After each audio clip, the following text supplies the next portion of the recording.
Hello friends, इस video में हम ये समझेंगे कि आज के डेट में बोथ कपल्स जो है हस्बैंड वाइफ दोनों का काम करना कितना इंपॉर्टेंट है from a financial security perspective. So आज आप अगर देखें, सो लेट से हम एक थोड़ा सा अच्छा लाइफस्टाइल पेंट कर रहे हैं इन सिनेरियो वन। सो लेट से स्पाउस ए जो है मतलब हस्बैंड भी हो सकता है, वाइफ भी हो सकता है, एंड देयरफॉर वाइफ और husband will be the spouse be. एक जन लेट से 2.5 लाख रुपए महीना उनका हाथ में आता है। So good. सो इसके लिए आपको 50 lakhs per annum kind of CTC अगर होगा आपका करीब, तब आपका इस टाइप का सैलरी 2.5 लाख रुपए के आसपास महीना का आएगा। And then post tax post PF income of spouse भी लेट से 25 लाख रुपए, थोड़ा सा चेंज करके मान लीजिए 55 लाख रुपया दोनों मिलके कमाते हैं। आपके पास 10 लाख रुपीज इन स्टॉक्स है जो आपको 10% यील्ड देते हैं। सो आपको 1 लाख रुपया साल का रेकरिंग इनकम स्टॉक से आ जा रहा है। एंड अज्यूम कि एक बार टैक्स को छोड़ देते हैं। एंड गोल्ड बॉन्ड्स है आपके पास 10 लाख रुपए का, तो आपको 25,000 रुपए साल के गोल्ड बॉन्ड से आ जा रहे हैं। एंड देन लेट्स से आपके पास एक 50 लाख रुपए की सेविंग्स है जिसपे आप 8% पर एनम का एक नॉन क्यूमुलेटिव है, तो ईयर ऑन ईयर पे आउट हो जाता है, तो 4 लाख रुपए आपका साल का वहां से आ जाता है। So if you add up all of this, so you get 60 lakh rupees per annum का कैश इनफ्लो। अब अगर आपने 1 करोड़ का फ्लैट लिया है जो अंडर कंस्ट्रक्शन है for 20 years at 7% per annum, तो आपका मंथली ईएमआई 77,000 रुपए होगा। तो 77,000 इंटू 12, 9.2 लाख पर एनम आपका ईएमआई चला जाएगा। अब मान लीजिए नॉमिनल से आपने एक कार लिया है 10 लाख रुपए का, समथिंग लाइक अ वेन्यू या होंडा सिटी। 10 लाख का कार लिया है 9% पर एनम पे, 5 साल का टेनर पे, आपका 2.5 लाख रुपया कार का ईएमआई चला जाएगा। मंथली रेंट अगर आप एक अच्छे कॉम्प्लेक्स में, डिसेंट से अच्छे कॉम्प्लेक्स में, आई एम नॉट सेइंग कि आप थोड़े से हाई फाई कॉम्प्लेक्स में लेते हो, एक नॉर्मल 2 BHK 3 BHK का घर आपको 5.4 लाख पर एनम 45,000 रुपया महीना इंक्लूडिंग मेंटेनेंस आपका लग ही जाएगा। देन फिर आपका हाउस होल्ड एक्सपेंसेस समझ लीजिए, मेड का खर्चा एंड खाने पीने का खर्चा, occasional restaurant and all stuff, 80,000 रुपये महीने भी अगर आपका लगता है तो 9.6 लाख पर एनम हो जाता है। 2 किड्स है 10,000 रुपए per month, I am not considering international school, एक नॉर्मल सा स्कूल में भी 10,000 रुपए per month for each kid लगेगा, तो आपका 2,40,000 रुपीज का ये लग गया। एनुअल वेकेशन आप अपने पेरेंट्स के साथ जाएंगे, किड्स के साथ जाएंगे, 4 लाख रुपया आपका लग ही जाएगा।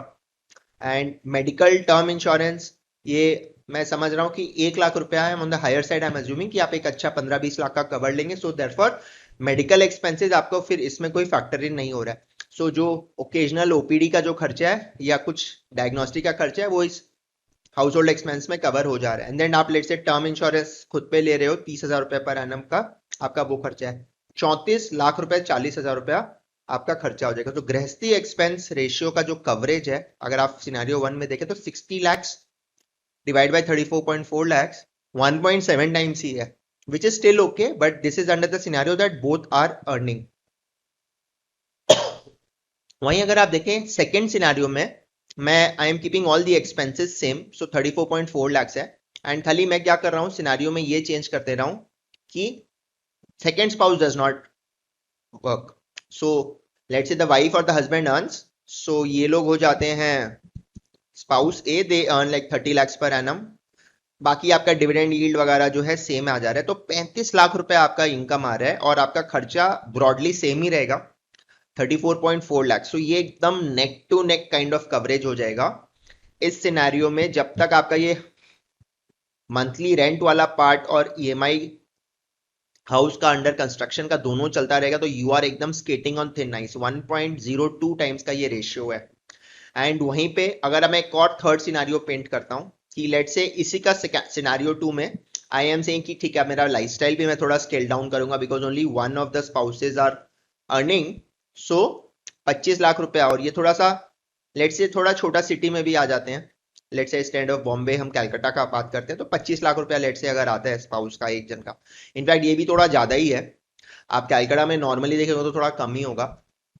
Second spouse does not earn, ये इनकम मैं सेम रखा हूं, आपका साल का 5,30,000 रुपए का क्वेश्चन, तो 3,30,30,000 रुपया घर में आ रहा है। घर का ईएमआई मैंने आधा कर दिया है, instead of a 1 crore loan I am taking a 50 lakh rupees loan for 20 years at 7% per annum, तो मेरा 4,60,000 रुपया लग रहा है। कार में नहीं खरीद रहा, सो कार का जीरो ईएमआई हो गया, और उबर का कॉस्ट लग गया 10,000 पर महीना ऑन द बेस्ट साइड। बाकी आप बस, ट्रेन, ऑटो, टोटो ये सब में भी आप जा सकते हैं। मंथली रेंट आप थोड़ा कम करते हो, 45,000 की जगह आप थोड़ी स्टैंड अलोन बिल्डिंग में, थोड़ी लेस पॉश सोसाइटी में जाओगे, 25,000 में तो आपका 3 लाख रुपया लगा। हाउस होल्ड एक्सपेंसेस जहां 80,000 लगता था, आप उसकी जगह उसको आप 60,000 में कर दिए, तो आपका 7.2 लाख लगा। किड्स को भी थोड़ा सा आपने स्केल डाउन कर दिया, बट 8,000 रुपया पर मंथ लगेगा ही लगेगा किड्स का, बिकॉज ये आपका कारपुल का फीस भी लगता है और ट्यूशन का फीस भी लगता है, प्लस स्कूल का फीस लगता है, तो लेट से दिस बिकम्स 1.92 lakhs। फिर वेकेशन भी आप थोड़ा थोड़ा क्या सब्सटैंशियली स्केल डाउन कर दिया, जहां आप 4 लाख रुपए पर एनम का वेकेशन ले रहे थे, आप 2 lakhs पर एनम का वेकेशन ले रहे हो। बट मैं मेडिकल इंश्योरेंस और टर्म इंश्योरेंस में कॉम्प्रोमाइज नहीं करा, so that remains at 1 and 0.3, तो 21.2। तो गृहस्थी कवरेज रेशियो आपका 1.43 टाइम्स होता है। सो आप टिपिकल मिडिल क्लास में देखेंगे तो आज के डेट में given the kind of expenses that have come up, इसके लिए और हम अपने लाइफस्टाइल को स्केल डाउन करेंगे तो एक और स्टोरी है। तो इसके वजह से it is very very important for us, मतलब कोई जितना ही मोक्ष का आपको प्रचार कर दे, बट आज के डेट में दोनों स्पाउसेस का काम करना बहुत इंपॉर्टेंट है, या अगर एक स्पाउस काम करता है तो फिर ये लाइफस्टाइल को पूरा कर्व करना बहुत इंपॉर्टेंट है। एंड जितना जल्दी हो सके होम लोन और मंथली रेंट दोनों अगर साथ चलते रहेंगे तो that is going to bleed your financials. Plus car अगर आपके पास है तो कार खुद की हो तो मच बेटर है, या कंपनी से मिलती हो, या आप कुछ और जुगाड़ लगा लें, या बेटर है कि आप भैया ओला उबर में घूमो, ओकेजनली कहीं जाना है टैक्सी कर लो। एंड ये vacations and all they also are like big big hit on the financials. तो आपकी गृहस्थी कवरेज रेशियो कितना है मुझे कमेंट सेक्शन में बताएं, और ये वर्किंग्स आपको कैसे लगी, I would love to hear from you. Thank you.